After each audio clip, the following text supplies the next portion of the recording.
pinagyayabang. Kahit saan po ako makarating, hindi naman po ako nagsasalita. Sinasabi po ako talaga siya. The John Lapus impersonator strikes back. And this time, ang kanyang naging biktima, isang binata na nangangarap maging artista. Ito si Leonard Marvin Cruz, anak ni Emmanuel at Leonilia Cruz, a businessman and an owner of a school in Antipolo. Isang singer na nagngangalang Robert ang nag-refer kay Marvin sa talent manager na naghahanap ng artista na magbibida sa isang indie film. This film was about to be produced by a certain Danny Labra. Pero hindi niya sukat akalain na ang talent manager na makikilala niya, isang taong kahawig at gumagamit di umano sa pangalan ni John Lapus. Ang in-introduce po niya, John Lapus po talaga. And naniniwala naman ako dahil sa bahay naman ni Tito Danny Labra ginawa. Hindi nag-audition nga ako, sabay nakuha ako. Ang in-offer po niya yung indie film nga po na Binyag po. Tapos meron pa pong sinabi na indie film na 11. Simula Feb 26, 2010 hanggang March 1, 2010, the fake John Lapus managed Marvin. Ipinapictorial niya ang binata sa isang batikang photographer. May logo pa ng GMA Network ang mga nag-produce ng litrato. Nakipagkita rin ang impostor sa iba't ibang direktor.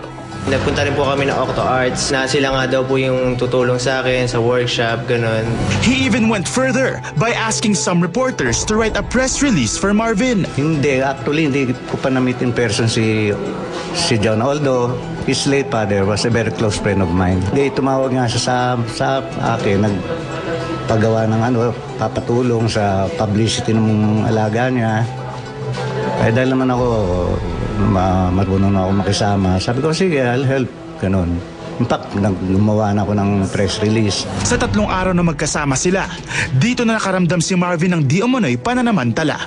May masinasabi po siya na sa Showbiz Central daw po, umukay na daw po sa kanya. Yung Show Me the Money po pala. Yun po yung dapat na taping na gagawin po namin. Pero natapos po yung araw, natapos po yung gabi, hindi po kami nakarating doon. Hanggang sa ginagamit ko yung sasakyan ko, nagtatapos hindi isang kusing, hindi man na naglalabas ng pera, lahat gastos ko. Ang sabi niya, siya ang magmamanage sa akin. Parang wala namang nagmamanage na yung talent ang gumagastos. Pati mismong pamilya ni Marvin, hindi nakalusot sa kanyang di umano'y panguhot-hot. Nung time na nag-uusap-usap na kami about sa pera, humihingi na ngayon siya ng 7,000 sa amin para daw sa press. Sabi ko, bakit kami ang maglalabas ng pera? Kami yung talent. Ako yung talent. At nasaksiyan ito, ninanap at ng co-writer niyang si Erlinda Rapadas na sumama sa bahay ng biktima nung panahon na yon. Medyo nagtaka na ako dahil napil namin ni Linda na namimilit na siya doon sa parents na magbigay ng pera. Kala namin ikaw ang ikaw may budget. Ganun. Hindi siya kumikibo. Nag-isip na rin yung mami at daddy ko na parang iba na. Kaya kinonfronta na ni daddy ko yung yung nagpapanggap na John Lapus. Hanggang sa nabuking na nga. Sa tulong ng mga kapitbahay ng pamilya Cruz, nadala sa Antipolo Police Station Precinct 1 ang impostor at dito na napagtanto ang tunay niyang pagkatao. Hindi pala siya si Sweet, kundi si Jose Kenneth Dairit. Sa isinagawang interogasyon sa kanya, inilahad niya ang kanyang bersyon ng kwento. Dumating nga yung time na nag-audition, pinakilala nga si Marvin niya, so yun nga, nag-acting kami doon. Yung time na nasabi ko, sige, okay ka, you're cute naman, sabi ko, magaling ka sa acting.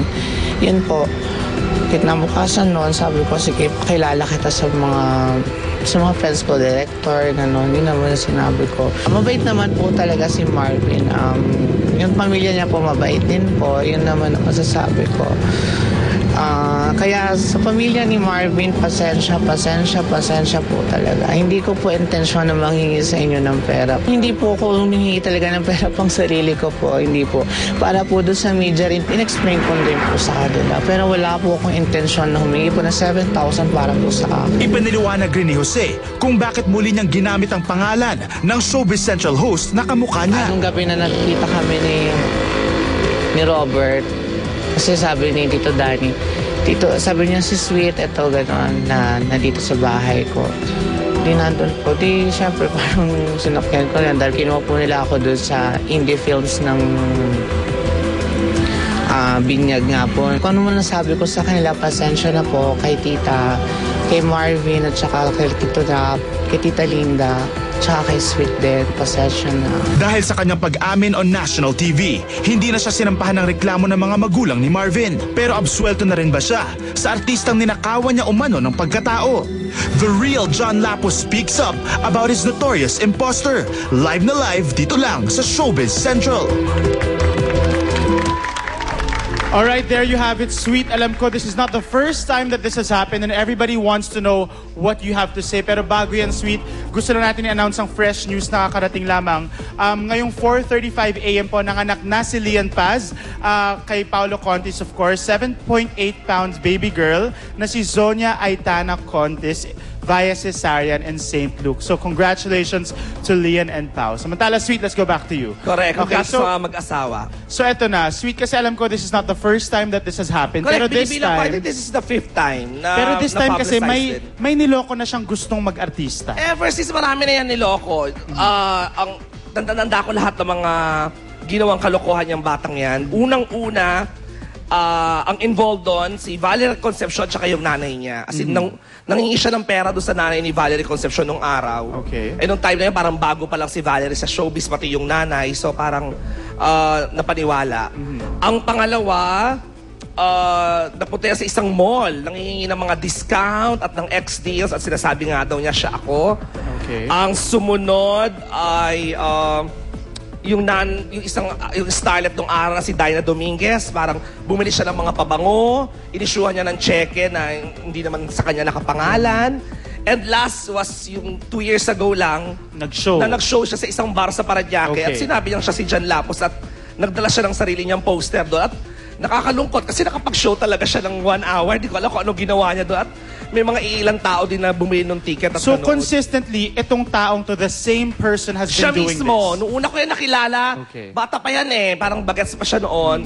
Nilalapitan niya ako, idol nga daw niya ako, lahat daw namang sinusuot ko, gusto rin niyang isuot. Yan, tama, yun talaga yung pangalan niya, Kenneth Dairit. Okay. Ang family niyan, nakatira banda sa Meten Avenue sa release ng trend sa Caloocan. But I alam ko, ngayon nandun siya sa Grand lolo't lola niya, summer in Muntinlupa yata. Okay. So Well, naglipa na siya talaga all over. So, Okay, mag-ingat so po sa taong ito. clearly, Sweet, this is identity theft. You know, Correct. someone using your image, your name to gain something in return, di ba? So, ikaw ba, are you planning